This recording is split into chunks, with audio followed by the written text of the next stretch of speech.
अस्सलाम वालेकुम नाज़रीन, प्रोग्राम अॼु जी ॻाल्हि में मां आहियां मुंहिंजी मेज़बान सबीन मेमण।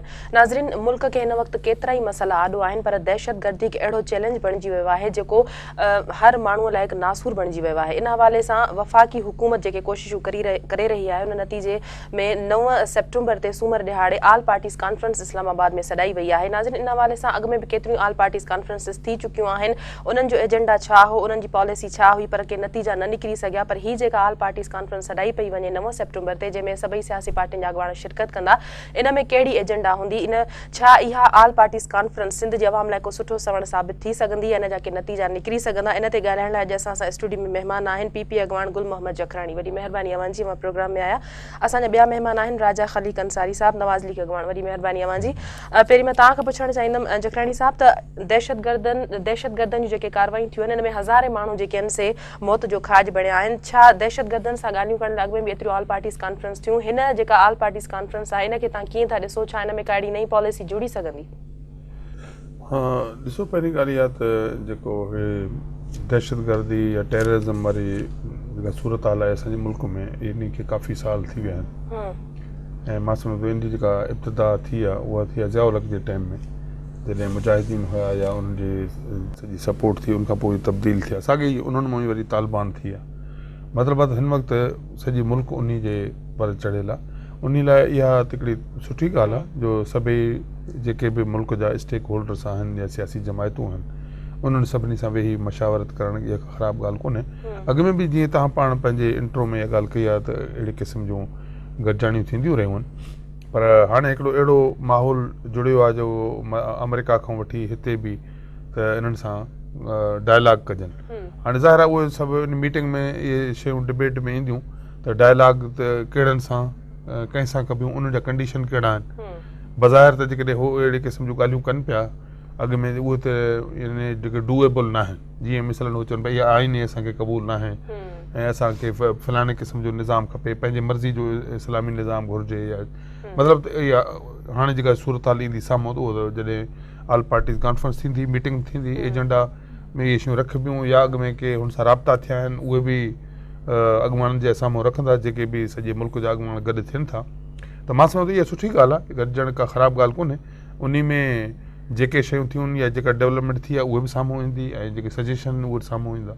राजा साहब, या जखरानी साहब ॻाल्हि कई, वाक़ई सुठी ॻाल्हि आहे त सभु पार्टियूं दहशतगर्दी जे ख़िलाफ़ कार्रवाई ते मुतफ़िक़ थियनि, पर मुस्लिम लीग नवाज़ इनखे कहिड़ी तरफ़ खणी वेंदी, इन जी पॉलिसी छा हूंदी? छो त अॻु में बि पार्लियामेंट में जेको आहे सो इन तरह जा इजलास थिया, मुख़्तलिफ़ पार्टियुनि आल पार्टीज़ कॉन्फ्रेंस घुरायूं, हसास इदारनि जे अहलकारनि खां ब्रीफिंग्स थियूं, पर इन जा के नतीजा न निकिरी सघिया।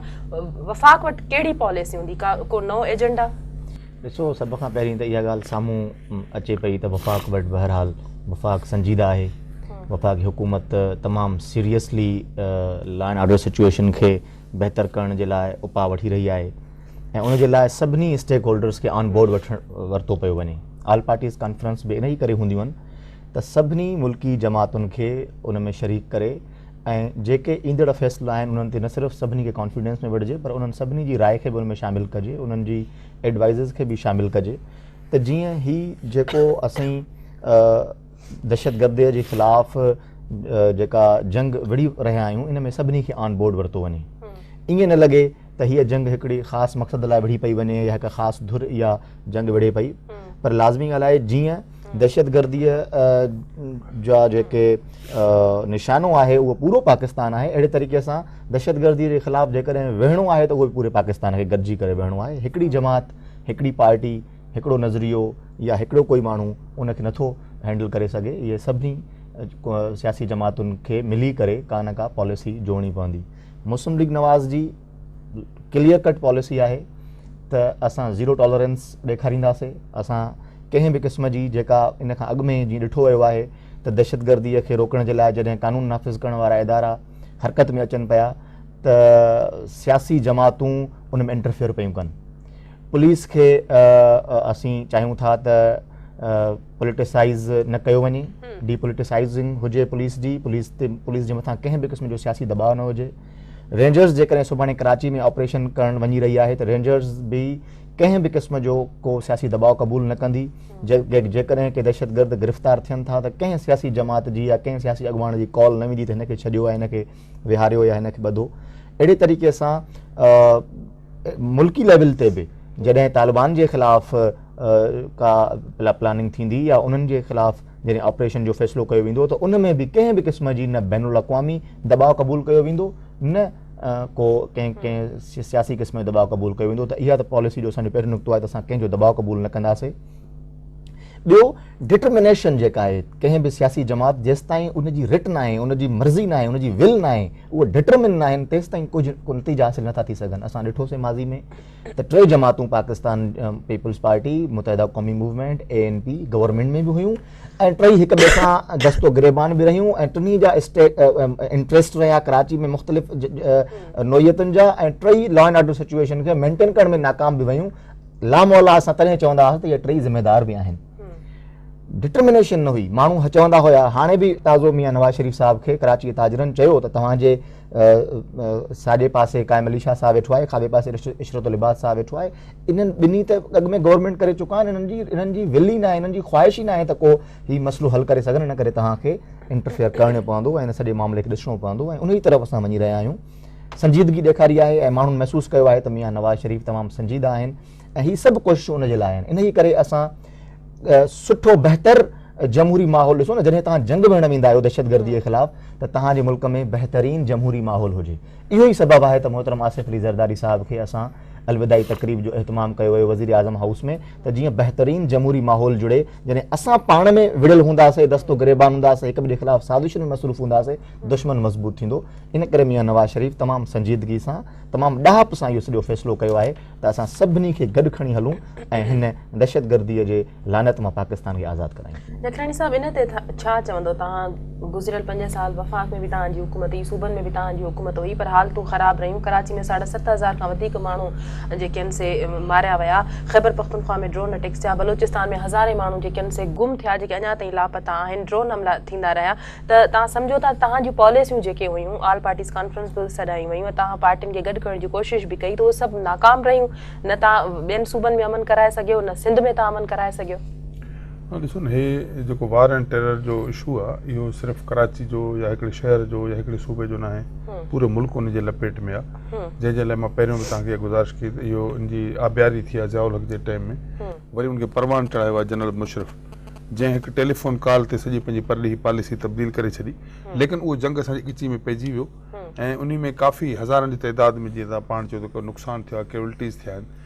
ऐं लेकिन जॾहिं असां हुकूमत में आयासीं त इहो सिलसिलो हलंदड़ो इन लेवल ते हुयो जो काफ़ी इलाइक़ा अहिड़ा हुआ जिन जे मथां मुशरफ बड़बड़ त तमामु घणो करे पियो ऐं तमामु ॿाहिरियों जेके उनखे इन हवाले सां मदद मिली आहे, उनखे कहिड़े नमूने सां उन मिसयूज़ कयो या छा थियो, पर प्रैक्टिकली कुझु न करे सघियो। जो सवात, मालाकंड ऐं ॿियनि इलाइक़नि ते उते बाक़ाइदे मां तव्हांखे ॿुधायां थो, उन्हनि ते उते बाक़ाइदे हुकूमतूं क़ाइमु हुयूं टेररिस्टनि जूं, उन जूं अदालतूं क़ाइमु हुयूं। ईअं न हो त को गोरीला वार कनि पिया, हुन जूं कोर्टूं क़ाइमु हुयूं, उहो उन्हनि जा पंहिंजा थाणा हुया ऐं यानी हुकूमत जे नाले सां का बि शइ कोन हुई। उन में ज़ाहिर ॻाल्हि आहे जॾहिं असां इन सिचुएशन में असांखे हुकूमत मिली त इहो हिकिड़ो वॾो चैलेंज हो, जंहिंमें हिकु त उन्हनि इलाइक़नि मां तमामु घणी जेको आहे सो हिकु माइग्रेशन करणी पई, लखनि जी तइदाद में माण्हुनि खे कढी वरी उते ऑपरेट करणो पियो, जिते हाणे उहा सूरत हाल कोन्हे। उन में काफ़ी नुक़सानु जेके लॉ एनफोर्स एजेंसीज़ आहे उन में बि 5-6 हज़ार खां वधीक माण्हू उहे उन्हनि जा शहीद थिया आहिनि ऐं दहशतगर्द बि मारिया विया आहिनि। अहिड़े नमूने सां ॿियनि माण्हुनि जो बि नुक़सानु थियो आहे। लेकिन इहो चइजे कुझु न थियो आहे, बिल्कुलु हिकिड़ी वेड़ वारी सूरत हाल हुई, उनखे फेस करण जी कोशिशि कई आहे। लेकिन शयूं आहिनि पंहिंजे जाइ ते, ईअं न आहे सूरत हाल तव्हां सम्झो नथा त इहा इन 5 सालनि में हलंदी रही, इन में को घटिताई न थी सघी, का रोकथाम जे हवाले सां वाज़े पॉलिसी, मतिलबु सभु जेके पॉलिसियूं या सभु कोशिशूं नाकाम ई रहियूं। न नाकाम तव्हां उनखे नथा थी सघो। इन करे जो तव्हां इहो मां जन पाकिस्तान जा इलाइक़ा उनजे कब्ज़े में हुआ, उहे इलाइक़ा वापसि अची विया जिते हुकूमत जी रिट क़ाइमु थी, जिते तालिबान जूं हुकूमतूं हुयूं, उनजा कोर्ट क़ाइमु थियल हुया, कंहिं माण्हू खे मजाल कोन्हे जो उन सां कुझु करे सघे ऐं उते हुकूमत जी का रिट कान हुई, उनखे बहाल कयो। इहा हिकिड़ी इम्प्रूवमेंट आई, हिकिड़ी प्रोग्रेस थी। लेकिन उनखां पोइ बि वाक़िया थींदा रहिया, छाकाणि उहो सॼो एॾो हिकिड़े मुल्क में उहा फैलिजी चुको जो उनजी कैंसर जी सूरत अख़्तियार करे वई। या जीअं हाणे असांखे हुकूमत खां अॻु में कुझु सियासी जमायतनि इहे दावा कया त असां अचण सां इन मामले खे हल करे छॾींदासीं, या मिसाल तहरीक इंसाफ़ जो मौक़िफ़ पंहिंजी जाइ ते हो, नून जो पंहिंजी जाइ ते हुयो, त इंसान डायलॉग करे मामले खे ख़तमु कबो, ख़ुदा करे थी वञे ख़तमु, असां उन में अरहा न आहियूं। लेकिन तव्हां ॾिसो था त उहो ड्रोन त ख़तमु कोन थी सघिया, ड्रोन हमला बि जारी आहिनि। हाणे उन में सॼो मसइलो इहो आहे त इन में इंटरनेशनल पॉलिसीज़ बि आहिनि ऐं उन खां अलावा अंदरूनी तौर बि जेके उन्हनि जी जेका सॼो नेटवर्क आहे इन्हनि दहशतगर्दनि जो, उहो हिकु जे पल में ख़तमु कोन थी थो। चवणु आसान कमु आहे, हर को जेको बि माण्हू जंग जे मैदान खां केतिरा ॿाहिरि साल खपनि अञा? ॾिसो सालनि जे लाइ को बि तव्हांखे न चई सघंदो त को हे असां टाइम फ्रेमवर्क कयूं था त हेतिरा ॾींहं लॻंदा या हेतिरा महीना लॻंदा, इहो नथो थी सघे। लेकिन पंहिंजा एफर्ट्स वठिबा। हाणे बि हिन गवर्नमेंट उन लाइ कया आहिनि कोशिशूं, त असां चऊं था त इहा चङी हिकिड़ी ॻाल्हि आहे। हाणे हे डायलॉग जे तरफ़ वञनि था, त हाणे मसइलो आहे इहो हिकिड़ो वॾो पंहिंजी जाइ ते एॾो आसान बि कोन्हे, छाकाणि तालिबान हिकिड़नि तालिबान खे आमादा कयो, पंजाब तालिबान चयो त असां ॻाल्हियूं कयूं था, त हुन जेको तहरीक तालिबान उन वारा आहिनि उन्हनि चयो त असां हिन खे पंजाब तालिबान खे कढी छॾियो, इन जी का अहमियत कोन्हे। हुननि में अंदरि बि पंहिंजे पाण में तमामु घणा तज़ाद आहिनि जेके तालिबान आहिनि उन्हनि में। त हाणे हे कहिड़े ग्रुप सां डायलॉग कंदा, हे समीउल हक़ खां बि शायदि उनजो वठणु चाहिनि था, उनजी मदद वठणु चाहिनि था, मौलाना फज़ल रहमान खां वठणु चाहिनि था, या ॿिया जेके मौलवी आहिनि या जंहिंजा उनजा कॉन्टेक्ट्स आहिनि। बुनियादी ॻाल्हि उहा आहे। उन करे मां इहो असांजे माज़ी में जेके हुकूमत असांजी रही आहे उन्हनि पंहिंजूं मुकमिल कोशिशूं कयूं आहिनि ऐं एफर्ट्स वरिता आहिनि, उन लाइ नुक़सानु बर्दाश्त कयो। लेकिन मां असां तव्हांखे इहो चवां, इन खां वधीक नुक़सानु छा, ख़ुदि असांजी पार्टी उन्हनि जो विक्टिमाइज़ जो शहीद मोहतरमा बेनज़ीर भुट्टो साहिबा बि ईअं सम्झो उन वार जे नतीजे में उनजी शहादत ॾिसो, उहा हिकिड़ी माइंड सेट आहे। शहीद राणी को आम रवाजी या उन हिकिड़ी इंटरनेशनल फिगर हुई, शख़्सियत ई वॾी, उन जी जेका शहादत आहे उहा हिकिड़ी माइंड सेट सां जेको जंग आहे जेको अॼु बि जारी आहे, उन जे ख़िलाफ़ हुन आवाज़ उथारियो, जंहिंजे करे हुनखे जी शहादत थी। चंद इंडिविजुअल्स जेके तव्हां माण्हू चओ जेके मौक़े ते हुआ उहे त गिरफ़्तार थिया, उन में बैतुल्ला मसूद जहिड़ा मारिजी बि विया, पर असां चऊं था त हिकिड़े माइंड सेट सां जहिड़ो हो, जंहिंजे करे इहो मोहतरमा जी जेका शहादत थी आहे। तव्हां छा चवणु चाहींदो, हिकिड़ो माइंड सेट आहे या सालनि जी जंग आहे या कुझु घड़ियुनि जो टाइम फ्रेम नथो ॾेई सघिजे, केतिरा साल लॻंदा इन शइ खे ख़तमु करण जे लाइ, इन में घटिताई आणण जे लाइ? मां अर्ज़ु कयां त बावजूद इन जे त आसिफ अली ज़रदारी साहब पाण चयो त मुझे पता है कि बेनज़ीर के कातिल कौन है, ऐं कातिल लीग बि सॼो वियो ऐं पोइ उन्हनि सां गॾु हुकूमत में बि वेठा सभु असां सभिनी ॾिठोसीं, पर बावजूद इन जे आउं जखर साहब जे ॻाल्हि सां मुतफ़िक़ आहियां त हिकिड़ी माइंड सेट, हिकिड़ी सोच हुई।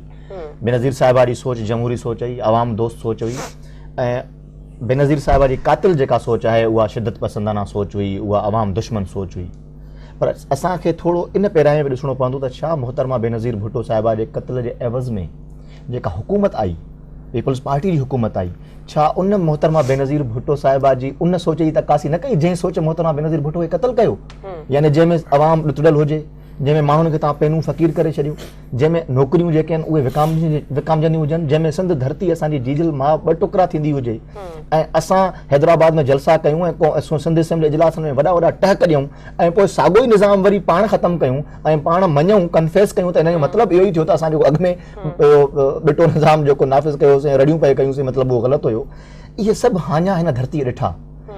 हाणे असां सम्झूं था त भला किथां न किथां त स्टार्ट वठिजनि, किथां न किथां त स्टार्ट थींदो, त बाबा हाणे ठीकु आहे, जेतिरियूं बि ग़लतियूं थियूं आहिनि या सियासतदाननि खां थियूं आहिनि या ब्यूरोक्रेसी खां थियूं आहिनि, एस्टेब्लिशमेंट खां थियूं आहिनि, मिलिट्री एस्टेब्लिशमेंट खां थियूं आहिनि, पर किथे न किथे असांखे स्टार्ट वठिणो आहे, स्टार्टिंग पॉइंट रखणी आहे। हिन वक़्तु आउं सम्झां थो त क़ौम, पाकिस्तानी क़ौम जेको वॾो मार्को वेहण पई वञे उहो दहशतगर्दी जे ख़िलाफ़ आहे। असांजे प्रोग्राम जो मौज़ू बि अॼु इहो आहे।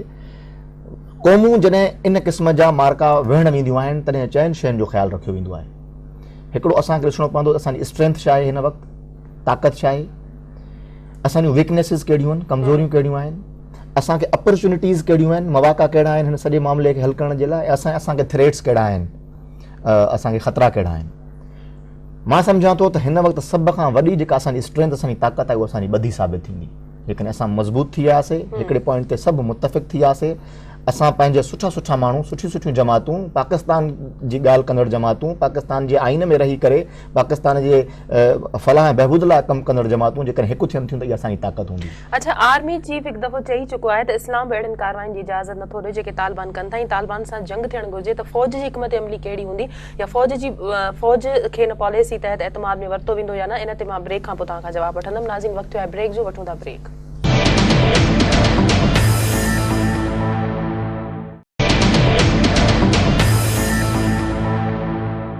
वेलकम बैक नाज़रीन। जी राजा साहब, ब्रेक ते वञण खां पहिरीं मां तव्हां खां सवाल कयो त आर्मी चीफ जो चवणो त इस्लाम ॿेड़ियुनि कार्रवाइनि जी इजाज़त नथो ॾे जेकी तालिबान कनि था, मुल्की आइन खे नथा मञनि, जमहूरियत खे कुफर सम्झनि था। केतिरा ई ग्रुप आहिनि, छा फ़ौजी हवाले सां इन पॉलिसी ते हिकमत अमली छा हूंदी, या वफ़ाक़ी हुकूमत आर्मी चीफ सां के मुज़ाकरात कंदी, या इन पॉलिसी जे हवाले सां फ़ौज खे एतमाद में वरितो वेंदो?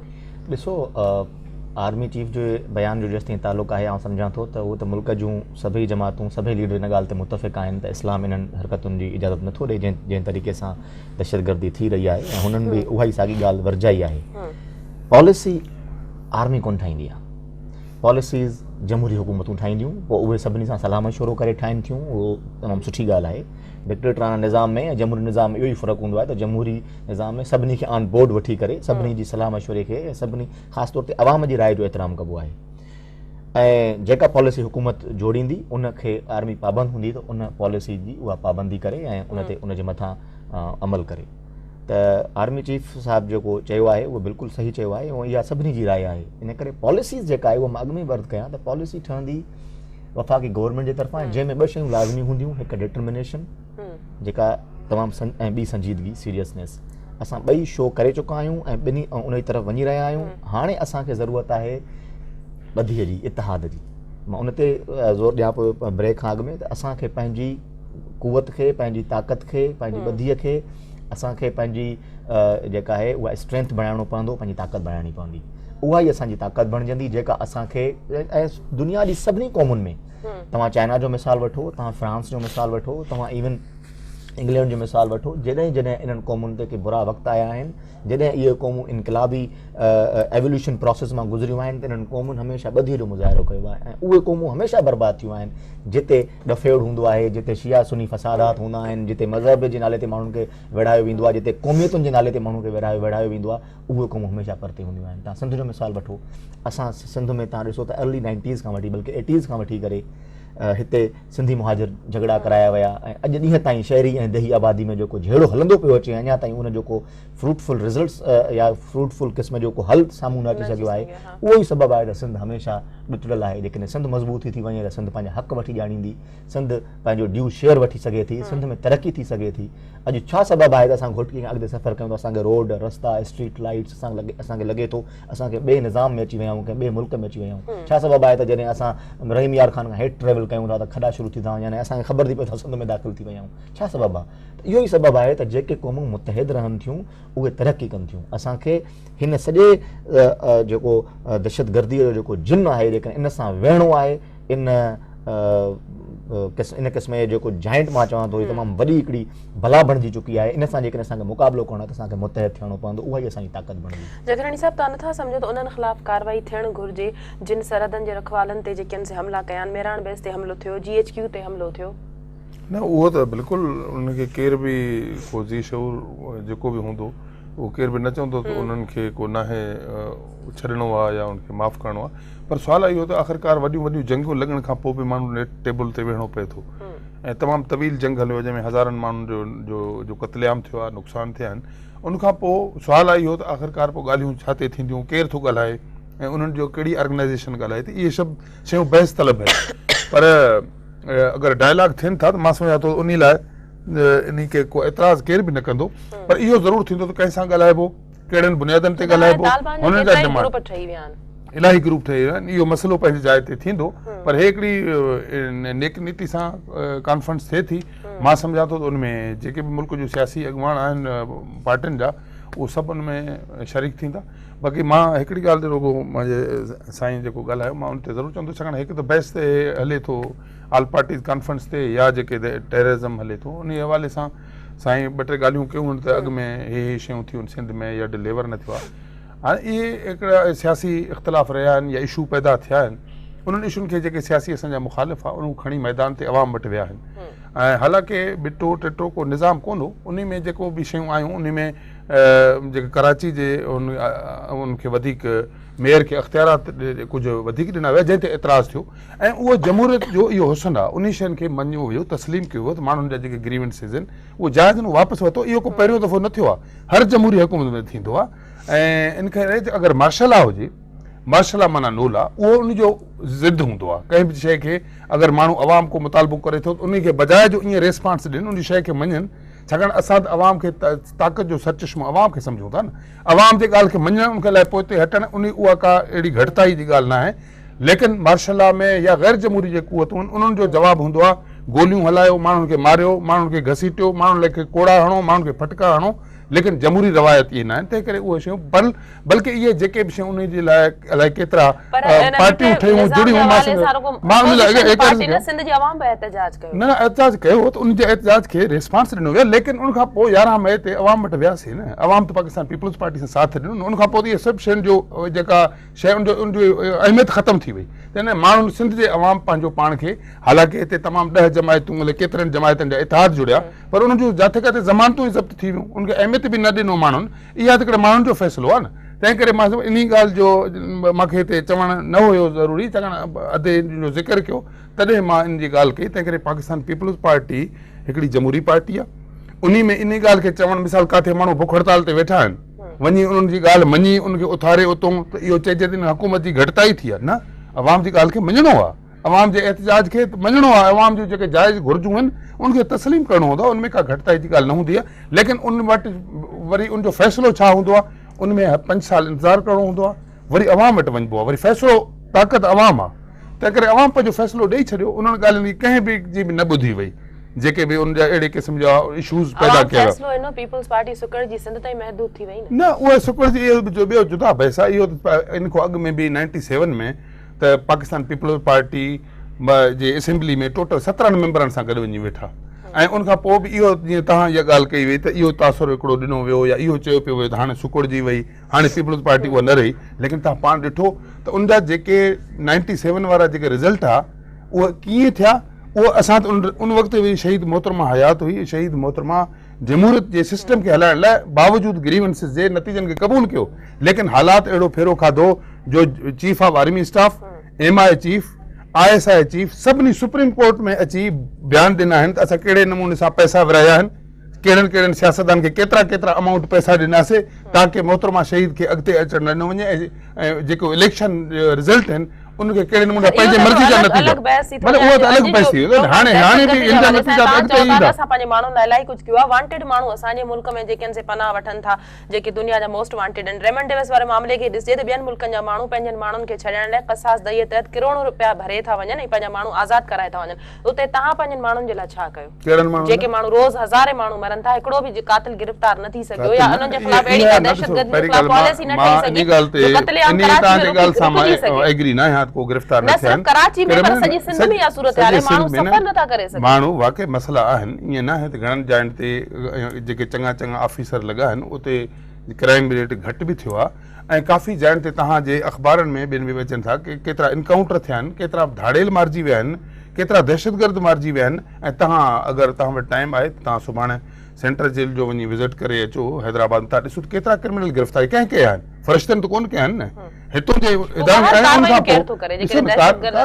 इहा त कार्रवाइनि जी जेतिरे ॻाल्हि आहे। मां इहो नथो चवां त हाणे हिते सभु कुझु ठीकु आहे, कुझु नथो थिए, लेकिन कार्रवायूं वाक़ियात जेके आहिनि असां हिकिड़ा पोइते पियल मुल्कनि में शुमार था थियूं। जेके तरक़ी याफ़्ता मुल्क आहिनि उनमें तव्हां अमेरिका में वञो, इंग्लैंड में वञो या ॿियनि जॻहियुनि ते वञो, न्यूयॉर्क में बि वाक़िया थियनि था, इंग्लैंड में वाक़िया थिए, लंडन शहर में वाक़िया थियनि था, ईअं न आहे त नथा थियनि, असां वटि बि आहिनि। मां इहो जस्टिफाई नथो कयां त हिते जो जेको थिए सही बिल्कुलु सही आहे, लेकिन इहो चवणु त कुझु न थियो आहे, बिल्कुल थियो आहे, उन जे लाइ एफर्ट्स वरिता विया आहिनि, उन लाइ कोशिशूं वरितियूं वियूं आहिनि।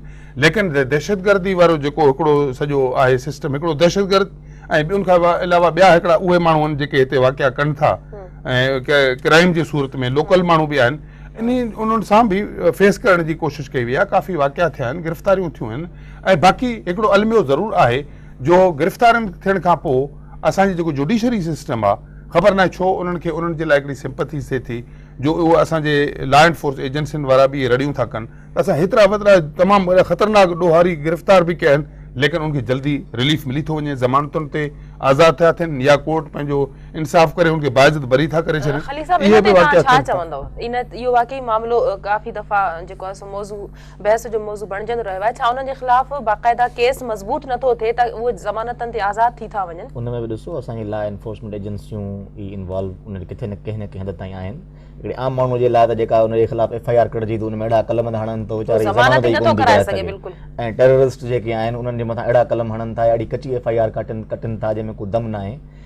हिन दफ़े इहा ॻाल्हि डिस्कस थी आहे फेडरल कैबिनेट जी जेको हाणे सिंध जे गवर्नर हाउस में इजलास थियो उन में बि डिस्कस थियो ऐं मियां नवाज़ शरीफ़ उन खां पोइ फ़ौरन बाद पार्टी जो इजलास घुरायो हुयो जंहिंमें आउं ख़ुदि शरीक हुयुसि ऐं असांखे मियां साहब ब्रीफिंग ॾिनी।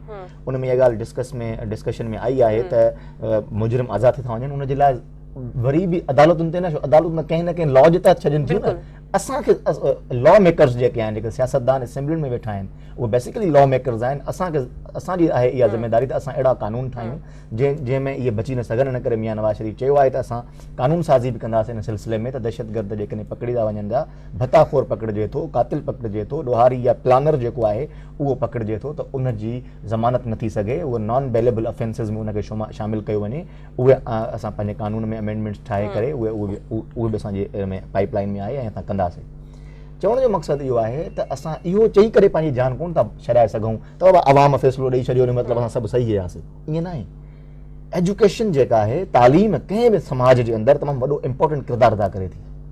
ॾिसो न हिकिड़ी उहा जॻह आहे जिते माण्हू बार बार इलेक्ट थियनि था पंहिंजी कारकरदगी जी बुनियाद ते ऐं उहो पंहिंजी कारकरदगीअ खे जांचाइण लाइ माण्हुनि खे तालीम जे ज़ेवर सां आशना कनि था ऐं हर हिकु डिस्ट्रिक्ट लेवल ते दानिश स्कूल खोलनि था। हिकिड़ो अहिड़ो सूबो आहे असांजो सिंध बदकिस्मती सां जिते सिंध जे गोश्त स्कूल आहिनि तालीम कोन्हनि। उहो बि न करे त माण्हुनि खे तालीम न ॾियो जीअं बार बार असां चूंडिजी अचूं। फ़र्क़ु आहे। इहो ई सबबु आहे त पीर मज़हर लक साहब खे वरी ॿीहर तालीम जो कलमदान न ॾिनो वियो आहे छो जो इहा तव्हां पाण एक्सेप्टेंस कई आहे त बाबा ही माण्हू हिननि माण्हुनि करप्शन कई आहे हिननि माण्हुनि सिंध जे तालीम खाते सां वॾी जुठ कई आहे। असांजा हज़ारे नंढड़ा ॿार मासूम ॿार उन्हनि ते यार कंहिंखे तरस नथो अचे जो असां हिन 21वीं सदीअ में उन्हनि खां तालीम जहिड़ो ज़ेवर ख़तमु करे ॻोठनि में आम तरह साईं जिन ट्रेवल कंदा हूंदा सॼी सिंध जे अंदरि मां पाण ॾिठा आहिनि वाड़ा लॻा पिया आहिनि स्कूलनि जे अंदरि वॾेरनि जा। इहा हालत आहे सिंध जा। ऐं इन्हनि स्कूलनि जी तादाद 7,000 न आहे 43,000 गोश्त स्कूल आहिनि जेके फाइल्स में आहिनि। अञा ताईं उन ते कंहिं तवजा कोन थी वञे। सिर्फ़ु स्टेशनरी जी मद में स्टेशनरी कागज़ हिननि जी मद में करोड़े रुपयनि जी बजट पई वञे तालीम खाते में। इहा सिंध सां छा वेदन न आहे? छा असां माण्हू सदाईं असां माण्हू इहो ठीको खयो आहे असांखे हमेशह अहिड़े क़िस्म जा हुकुमरान मिलनि जेके असांखे तालीम बि न ॾेई सघनि? मां सम्झां थो त हाणे सिंध जे माण्हू खे बि सोचणो पवंदो। हाणे वक़्तु आहे मां जीअं अॻु में अर्ज़ु कयो त असांखे किथां न किथां स्टार्टिंग पॉइंट असांखे खपे जितां असां स्टार्ट वठूं पंहिंजे माज़ीअ जूं सभु तलखियूं विसारे। असां सभु पीपल्स पार्टी जा गुनाह विसारण लाइ तयारु आहियूं पर जेकॾहिं पीपल्स पार्टी वाकई सिंधी माण्हूअ जी हॾ ॾोखी थी साम्हूं अचे अञा ताईं पीपल्स पार्टीअ जे लाइ आम तौर ते सिंध जे अंदरि इहा राय क़ाइमु न आहे थी त पीपल्स पार्टी अवाम जी नुमाइंदा जमात आहे। ख़ासि तौर ते मोहतरमा बेनज़ीर भुट्टो जी शहादत खां पोइ माण्हू सम्झंदा त हाणे हीअ भुट्टो फैमिली जी पार्टी न रही आहे हीअ त ज़रदारी फैमिली जी पार्टी थी वई आहे।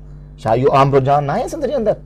असां हक़ीक़तनि खां कीअं मुंहुं मोड़े सघंदासीं? बाक़ी वेही करे टीवी ते पंहिंजी पार्टी खे प्रोटेक्शन करणु हर माण्हूअ जो जमहूरी हक़ आहे भले कजे पर हक़ीक़तूं हमेशह साम्हूं ईंदियूं आहिनि। ब्रेक जो टाइम थियो ब्रेक खां पोइ कंटिन्यू कयूं था। नाज़रीन वक़्तु थियो आहे ब्रेक जो वठूं था ब्रेक।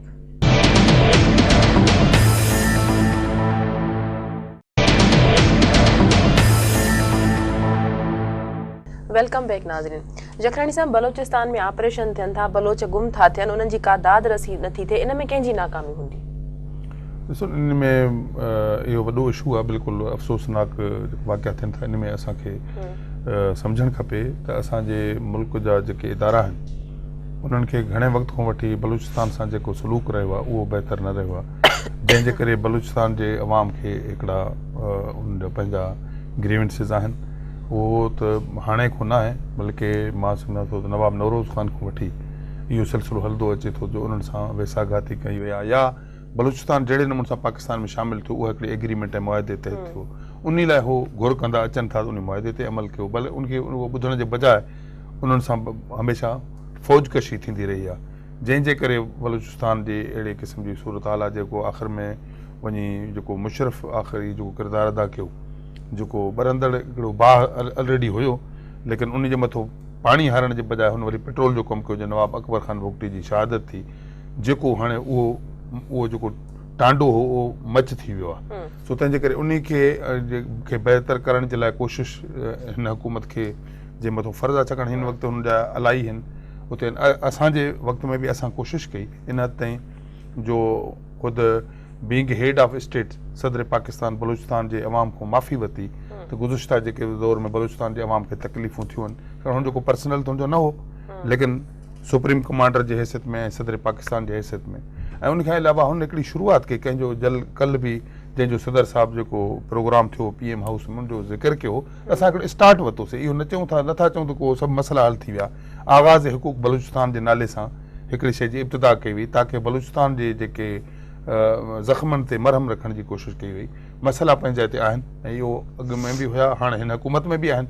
हाणे हिन हुकूमत जो कमु आहे उन लाइ वधीक एफर्ट्स वठे ताकी इहे मसख़ शुदा लाश या अहिड़ी क़िस्म जा जेके वाक़िया थियनि था उन में FC इनवाल आहे या ॿिया जेके बि इदारा आहिनि मुल्क जा, उन्हनि खे कुझु पंहिंजे कंट्रोल में रखनि ऐं उन में सियासी जेके क़ुवतूं आहिनि उनखे अॻिते आणण जो मौक़ो ॾियनि। जीअं हाणे हुते बलूचिस्तान में मालिक जी गवर्नमेंट डॉक्टर मालिक हिकिड़ो सुठो रोशन ख़्याल माण्हू आहे ऐं उन्हनि खे इहो मौक़ो ॾियनि त उहे उन्हनि सां डायलॉग कनि, बजाए जो फ़ौज कशी थिए या माण्हुनि खे खणी गुम कनि। उन जे करे इहो पाकिस्तान जी हिस्ट्री जो हिकिड़ो तारीख़ आहे। ज़बरदस्ती 5 सालनि खां हिकिड़ी वॾी लिस्ट आहे मिसिंग 5 सालनि खां न आहे, पाकिस्तान ठहण खां वठी आहे, जॾहिं खां वठी पाकिस्तान थियो यकी मुसलसल 5 दफ़ा फ़ौज कशी थी आहे। इहो त 5 सालनि जी ॻाल्हि कोन्हे, हे मुसलसल हिकिड़ो उनजो तसलसल आहे, हिकिड़े दौर जो वाक़ियो कोन्हे। तंहिंजे करे हाणे बि उन करे डायलॉग करणु खपनि। जेके बि उते ॿाहिरि आहिनि, मुल्क खां ॿाहिरि आहिनि या अंदरि वेठा आहिनि, जेके उहे नाराज़ आहिनि, नाराज़नि खे उनखे परचाइण जे लाइ उन सां टेबल ते वेही उन जेके ॻाल्हियूं आहिनि उन सां कजनि। बाक़ी बलूचिस्तान जी हिकिड़ी रवायत आहे, उनजो कल्चर आहे, उहो ज़बरदस्ती या ॾाढ जे ज़रिए उहो झुकण वारा न आहिनि, भले मर्दे मरी वेंदा, लेकिन उन सां इहो अहिड़ो क़िस्म जो बर्ताव थिए। तसलसल आहे केतिरनि सालनि जो जखराणी साहिब जे बक़ौल त इहो हलंदो रहियो आहे, छा अञा हलंदो रहंदो? छो त बलूचिस्तान घणी एराज़ी रखंदड़ घटि आबादी वारो इलाइक़ो आहे, केतिरा ई माण्हू गुम आहिनि। सुप्रीम कोर्ट जे बार बार हुकमनि बावजूदि उहे माण्हू ज़ाहिर न पिया थियनि। बलोच ईअं सम्झंदा आहिनि उन्हनि जी नसलकुशी थी थिए। उनखां पोइ बलूचिस्तान में जॾहिं बम धमाका थियनि था, माण्हू मारिया वञनि था, त उनखे मज़हबी मामिलो ठाहे वञे थो, हिकिड़ी मज़हबी फ़िरके वारियत वारी जंग बि उते अहिड़ो माहौल बि थिए थो। त इन ते तव्हां सम्झो था त हुकूमत जी का रिट नज़र न आई, हाणे इनखे ईअं चई जान छॾाइजे त इहो मामिलो हलंदो रहियो आहे, हाणे नई हुकूमत इन ते को स्टैंड वठे या छा? ईअं हरगिज़ न आहे ऐं जान बि कोन पिया छॾाइनि। बेसिकली तारीख़ी हवाला आहिनि ऐं तारीख़ हमेशह अटल हूंदी आहे, उनखे कोई तब्दील कोन थो करे सघे। तसलसल रहियो आहे, पर असांखे इहो ॾिठो वञे त इन सॼे तसलसल में उहे कहिड़ियूं धुरियूं हुयूं जिन इन मामले खे सुलझाइण जी कोशिशि कई या संजीदगी ॾेखारी या सुलझाइण लाइ उपाउ वरिता। यानी इहा बि तारीख़ जी सितम ज़रीफ़ी लेख बि न। हाणे मां नथो चवां तारीख़ आहे, छो जो तारीख़ हवालो ॾिनो आहे साईं, ऐं बार बार दयालत जे ज़माने में जेका दहशतगर्दी थी, मार्द करे वञा त इहा बि तारीख़ जी ॻाल्हि आहे न। त ज़ुल्फ़िकार अली भुट्टो साहिब जहिड़े जमहूरी अॻुवाण जे दौर में फ़ौजकशी थी बलूचिस्तान जे मथां, इहा बि त हक़ीक़त आहे पंहिंजी जाइ ते। असां मामलनि खे संजीदगीअ सां ऐं पंहिंजो सम्झी सूबनि खे कॾहिं टैकल कयो ई न आहे। इहो ई सबबु आहे त बांग्लादेश असां अलॻि थी वियो ऐं एॾो ख़ूबसूरत मुल्क ऐं एॾी ज़बरदस्त जोग्राफिकल पोज़ीशन रखंदड़ मुल्क जेको पाकिस्तान हुयो, अॼु उहो बांग्लादेश आहे। चवण जो मक़सदु इहो आहे त असां जेकॾहिं अॼु बि इहा पॉलिसी रखंदासीं त बाबा डू और डाई, नो और नेवर, अहिड़े क़िस्म जी जेकॾहिं रखंदासीं पॉलिसीज़, त पोइ लामोअल्ला जेके शयूं आहिनि उहे ख़राबु थियणु शुरू थींदियूं। असां हाणे ताज़ो इस्लामाबाद में इंडिया जे वर्कशॉप में हुआसीं, जंहिंमें सॼे पाकिस्तान जा पॉलिटिकल वर्कर्स हुया, बलूचिस्तान जा बि हुया, नेशनल एंथम ते न उथी बीठा। मुंहिंजे अखियुनि में पाणी अची वियो त यार हीअ असां कहिड़ी अची जॻह ते बीठा आहियूं जिते पढ़ियल लिखियल सुठा MBAs ऐं MA सुठा मास्टर्स डिग्री रखंदड़ छोकिरा छोकिरियूं न उथी बीठा नेशनल एंथम ते, क़ौमी तरह न पिया पढ़नि, चवनि पिया असांखे न आहे हिन मुल्क में रहणो। हुननि जा ग्रीवेंसिस आहिनि, उन्हनि खे एड्रेस करण जी ज़रूरत आहे। इहो ई सबबु आहे त अक्सरियती पार्टी हूंदे बि असां कॉम्प्रस्त अॻुवाणनि खे बलूचिस्तान जी गवर्नमेंट नी मियां नवाज़ शरीफ़ जी इंटरनेशनल लेवल ते तारीफ़ थी इन अमल जी त बाबा ठीकु आहे, हर शइ इक़्तिदार न आहे हूंदो, इक़्तिदार वैल्यूज़ बि का माना रखनि थियूं। इन करे हाणे ज़रूरत इन ॻाल्हि जी आहे त असां इक़्तिदार वारी हवस खे थोरो परते रखी हाणे इक़्तिदार वैल्यूज़ सां अॻिते वधूं ऐं इन्हनि जेके अलहदगी पसंद सोच आहे ख़ासि तौर ते बलूचिस्तान जे अंदरि ऐं उनजो जेको तारीख़ी तसलसल रहियो आहे, हाणे ज़रूरत इन ॻाल्हि जी आहे त उन्हनि खे पंहिंजे गले सां लॻाइजे, भाकुर पाइजे, उन्हनि खे प्यार ॾिजे, उन्हनि खे ॿुधाइजे त हीअ रियासत तव्हांजे ख़िलाफ़ न आहे। उहे जेकॾहिं जाइज़ डिमांड्स जेकियूं बि उन्हनि जूं आहिनि, उन्हनि खे उहे डिमांड्स उन्हनि जूं पूरियूं कजनि सही था चवनि, छो न आहिनि फ़ौज में एतिरा बलोच, छो न आहिनि उतां जो जेको प्राइवेट सेक्टर आहे उन में एतिरा बलोच छो न आहिनि, उतां जेका मदनियात निकिरे थी उन्हनि जी धरती खे उहा रॉयल्टी छो न पई मिले? मिलणु घुरिजे वॾेरनि खे न, सरदारनि खे न, जागीरदारनि खे न, हुकूमत खे। अवाम जी हुकूमत जेका बलूचिस्तान में क़ाइमु थिए थी त तव्हां ॾिसंदव जॾहिं असां इहे अमल शुरू कंदासीं त माण्हुनि जो जमहूरी निज़ाम ते जेको बिलीव आहे, उनजो यकीन आहे, उहो परवान चढ़ंदो ऐं अॻिते हली करे इहे कोशिशूं तव्हां सम्झो था त अॻ में न वरितियूं वयूं न वरितियूं वयूं आहिनि, कॾहिं न आहिनि वरितियूं वयूं। जेकॾहिं वरितियूं वयूं आहिनि त बि उन नेक नियती सां न वरितियूं वयूं आहिनि ऐं उन में मुख़्तलिफ़ क़िस्मनि जूं, ईअं न आहे त सिर्फ़ु मां नथो सम्झां ज़रदारी साहिबु इन क़िस्म जा उपाउ न वरिता हूंदा, पर ज़रदारी साहिबु नाकाम वियो हूंदो आर्मी खे, FC खे इन पंहिंजे एजेंडा ते आणण जे लाइ। ज़रूरत हुई संजीदगी सां विहारनि आहे ऐं मीडिया जो सहारो वठनि आहे ऐं अवाम जो, ॿियनि सूबनि जे अवाम जो सहारो वठी करे जॾहिं तव्हां पंहिंजी जॾहिं ज़ात जी ॻाल्हि अचे, जॾहिं तव्हां रैलियूं कयो था, तव्हां जलसा कयो था, तव्हां बलोचिस्तान जे लाइ पंजाब में, सरहद खैबर पख्तूनख्वा में, सिंध में जलसा नथा करे सघो, तव्हां अवामी राय खे मोतबर करार नथा ॾियारे सघो था, भाई असांजा ॿाहिरि आहिनि, FC हिते छो पई इन क़िस्म जूं कार्रवायूं करे ऐं माण्हू छो पिया गुम थियनि? माण्हू थो गुम थिए, को बकरीअ जो बचो त गुम कोन थो थिए। इहा इन ॻाल्हि खे सीरियसली एड्रेस करण जी ज़रूरत आहे ऐं जेकॾहिं आउं सम्झां थो, मां पंहिंजे लाइ थो चवां, असां पंहिंजी गवर्नमेंट जे लाइ चऊं था त जेकॾहिं मियां मोहम्मद नवाज़ शरीफ़ पंहिंजी इन्हनि सभिनी कोशिशुनि जे बावजूदि बि इन शइ में नाकाम थो वञे त पोइ बलोचिस्तान सां धार थींदो ख़ाकम बदन। जखरानी साहब, तव्हां सम्झो था त सिंध में बि हाणे बलोचिस्तान सतह जूं कार्रवायूं थियण लॻियूं आहिनि, छो त कुझु वक़्तु अॻु कराची में अदबी मेलो लॻो जंहिंमें फ़हमीदा रियाज़ी इहा ॻाल्हि कई त सिंध में बि बलोचिस्तान जी माण्हुनि जा लाश मिलनि था, मुज़फ़र भुट्टो खे मारे उछलायो वियो, सांगड़ में ॿिनि जेको आहे सो माण्हुनि खे सराई कुर्बान खावड़ ऐं रूपलो चोलियाणी खे जेको आहे सो साड़े मारे वियो। तव्हां सम्झो था त सिंध में बि इन तरह जी सूरत हाल पैदा थी रही आहे हाणे? बलूचिस्तान में तमामु घणो आहे इन मामले में, त बाक़ी हिते जेके अहिड़े क़िस्म जा वाक़िया थिया आहिनि उहे बि क़ाबिल मज़म्मत रहिया आहिनि। इहो क़िस्म जो को बि इदारो जेकॾहिं अहिड़े क़िस्म जा हथकंडा इस्तेमालु करे थो, मसां उहो मुल्क लाइ हाञेकार आहिनि, उहो सिंध में हुजे या बलूचिस्तान में हुजे या KPK में हुजे, काथे बि हुजे, लेकिन असां वटि कोर्टूं मौजूदु आहिनि। अगरि कंहिं माण्हू जो को ॾोह आहे, कंहिं माण्हू को अहिड़े क़िस्म जो क्राइम कयो आहे, त उन जे बजाए जो अहिड़े क़िस्म जा लाश उन्हनि जे मोकिलिजनि या फिटा करे छॾिजनि, उनजे लाइ उनखे कोर्टनि जे हवाले कजनि, उन लाइ कानून मौजूदु आहिनि।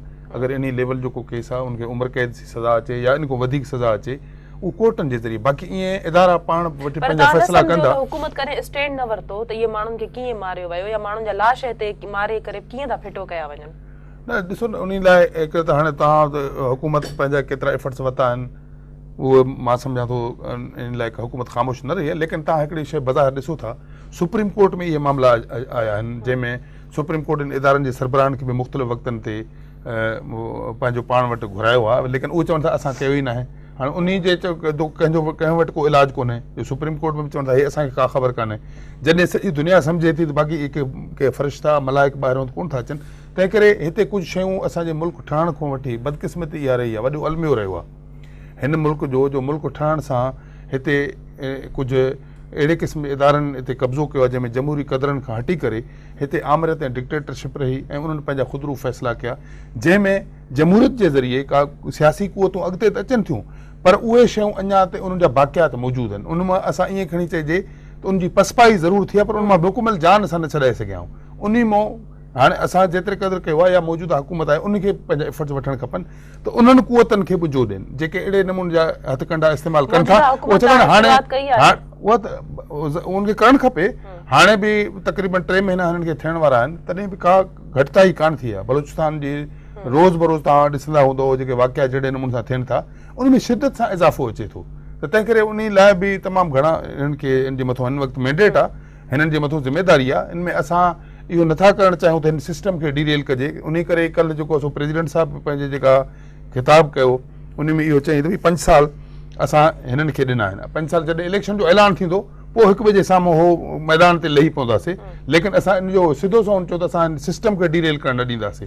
भले असांजा नज़रियाती सियासी इख़्तिलाफ़ात पंहिंजे जाइ ते हुजनि, छाकाणि गैर जमहूरी हथकंडनि सां अॻु में मुल्क खे नुक़सानु पहुतो, मुल्क रही न सघियो, 2 भाङा थी वियो, 25 सालनि जे अंदरि मुल्क टुटी वियो।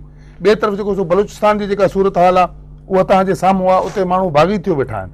तंहिं करे हिन मुल्क जो हलाइण जो वाहिद रस्तो आहे जमहूरी तरीक़े सां, लेकिन जमहूरी जेके क़ुवतूं आहिनि या जमहूरी जेके इदारा आहिनि उन्हनि खे वधीक मज़बूत ऐं सगारो बनाइण जी ज़रूरत आहे, उनखे बाख़्तियार हुजण जी ज़रूरत आहे ताकी हो पंहिंजे बाख़्तियार नमूने सां डायलॉग करे सघनि, ॻाल्हाए के नतीजे ते पहुची वठणु चाहींदमि जेको मुंहिंजे खरणी साहब खां सवाल कयो, तव्हां सम्झो पिया त तव्हांखे सिंध में हुकूमत जी का रिट नज़र आई, माण्हुनि जा लाश मिलणु शुरू थिया, माण्हुनि खे मारियो वियो, सिंध जे नंढनि नंढनि शहरनि में बि इन तरह जूं कार्रवायूं थियूं, माण्हू जेको आहे सो ॾींहुं ॾिठे घुमी नथो सघे, राति जो सफ़र करणु त परे जी ॻाल्हि आहे, धाड़ेलनि जो हिकिड़ो राज रहियो, त तव्हां सम्झो पिया त कोशिशूं वरितियूं वयूं या तसलसुल चई करे इहो सिलसिलो हलंदो रहियो, हिकिड़ो दहशतगर्दी हिकिड़ी इंटरनेशनल जंग चई करे त असांजे मथां मड़ी वई आहे या असांजी जंग न आहे, इहे हिकिड़ो बहस अलॻि आहे, पर तव्हां सम्झो पिया त सिंध में हुकूमत जी का रिट नज़र आई, अहिड़ी कोई पॉलिसियूं नज़र आयूं जेकॾहिं उते चाहिनि हा त उते छा नंढियूं नंढियूं कार्रवायूं न पिया रोके सघिजूं? बिल्कुलु रुकिजी सघजनि पियूं, पर रिट इन करे नज़र न आई ऐं लॉ एंड ऑर्डर जी सिचुएशन सिंध जे अंदरि बहितर इन करे नथी सघी त असां वटि मुख़्तलिफ़ इलाइक़ा सरदारनि वॾेरनि ऐं जागीरदारनि जे मर्ज़ी ते हलनि, उहे पीपल्स पार्टी जा MP MNAs हुया, वज़ीर हुया ऐं उहे उन्हनि जी मर्ज़ी ते थाणेदार लॻनि पिया, SHOs पिया लॻनि, SP डिस्ट्रिक्ट जो उनजे मर्ज़ी ते पियो लॻे ऐं पोइ उहे डिलीवर अवाम खे करण जे बदिरां या लॉ एंड ऑर्डर सिचुएशन खे मेंटेन करण जे बदिरां उहे उन भोतार खे जंहिंजे करे उहे हिते अपॉइंटेड हुया उनखे जवाबु ॾे हुया, अवाम खे जवाबु ॾे न हुया, इन जे करे इहो सॼो ॾिसो न, जेसि ताईं तव्हां जड़ में हेठां खां वठी रूट्स खां वठी करे जेकॾहिं भला सुठाई जी तरफ़ न क़दम खणंदव त पोइ तव्हां अॻिते हली बि उन मां का फ्रूट नथा हासिल करे सघो। ऐं सम्झां थो त बिल्कुलु सिंध गवर्नमेंट जी रिट नज़र न आई, उनजा इहे ई सबब हुया जेके मां तव्हांखे ॿुधायां थो। ॿियो इहो आहे त तव्हां किताबी ॻाल्हि त करे सघो था त बाबा न न अहिड़ी काई ॻाल्हि न आहे, ईअं न आहे, पर जॾहिं अमली तौर ते अॼु बि पीर जे ॻोठ मां जेके उतां जी मेमुन बिरादरी आहे, ख़लीफ़ा बिरादरी आहे, उन जा नौजवान 2 छोकिरा जेके आहिनि उहे अगवा थी विया आहिनि, फ़ोन ई कोन्हे या ख़बर ई कोन्हे, ऐं जेको मदे जी रोड आहे हितां उहा अगवा थी विया आहिनि, का ख़बर न आहे कंहिं अगवा कया। अहिड़ा हज़ारे तव्हां रोज़ अख़बारूं पढ़ो त हज़ारे माण्हू अगवा थियनि था ऐं को पुछण वारो कोन्हे, को उनखे टेली करण वारो कोन्हे। हिकिड़ो सिर्फ़ु इदारो आहे CPLC जेको बि कंहिं हद ताईं उन में कुझु केसिस उन्हनि ॾिना आहिनि सही करे, ऐं उन में बि सिटी गवर्नमेंट क्रेडिट पई खणे त इहो असांजो ईजाद थियल इदारो आहे ऐं ईअं आहे उहा आहे। चवण जो मक़सदु इहो आहे त गवर्नमेंट सिंध जे माण्हूअ जी हुकूमत जॾहिं ईंदी न तॾहिं इहे माण्हू तॾहिं इहे मसइला हल थींदा। असां हमेशह इहो अफ़सोस कंदा रहिया आहियूं त सिंध जे माण्हूअ जी गवर्नमेंट न रही आहे, जेको सिंध जो आम माण्हू सोचे थो, जेको डिलीवर। हाणे ॾिसो न, उनखे इहो चई करे आराम सां तव्हां वोट वठी ॾेई सघो था त बाबा असां तोखे बेनज़ीर इनकम सपोर्ट प्रोग्राम 25,000 रुपया बि ॾींदासीं, 1000 रुपया बि ॾींदासीं, हेतिरा पैसा ॾींदासीं, या तुंहिंजे पुट खे नौकिरी वठी ॾींदासीं, या जेको नंढा नंढा ॻोठ हुन हिकिड़ो चङो मुड़ुसु सिर्फ़ु सिराई हूंदो आहे उन ॻोठ जो, पोइ उनखे साईं जेकॾहिं का मीटर जी तार बि ॾियनि था त उन सॼे ॻोठ जो वोट उनखे मिली थो वञे। जिते वोटिंग जो सिस्टम एतिरी हद ताईं मैनिपुलेट थींदो हुजे उते असां सुठाईअ जी उमेदु नथा रखी सघूं। इन करे इन में को बि शक न आहे, सिंध जा माण्हू इन राय ते मुतफ़िक़ आहिनि त पीपल्स पार्टी जी गवर्नमेंट जेका 5 साल गुज़री उन्हनि कंहिं बि क़िस्म जा अहिड़ा उपाउ न वरिता जंहिंसां सिंध में law and order situation maintain थी सघे। तव्हां सही था चओ त राति जो सिज लथे खां पोइ उते को बि माण्हू रोड ते निकिरी नथो सघे। असां ख़ुदि जॾहिं अंदरून सिंध वेंदा आहियूं त कोशिशि कंदा आहियूं त ॾींहं जो ॾींहुं पंहिंजे ॻोठ पहुचूं, राति थी वेंदी आहे त असांखे ख़ुदि ख़ौफ़ थींदो आहे त असां राति जो अॻुवा न थी वञूं। वॾी महिरबानी, मां ॿिन्ही महिमाननि जी मां प्रोग्राम में आहियां। नाज़रीन, प्रोग्राम जे वक़्त ते ख़तमु थो थिए, सुभाणे ताईं ॾींदा इजाज़त, अला वाहे।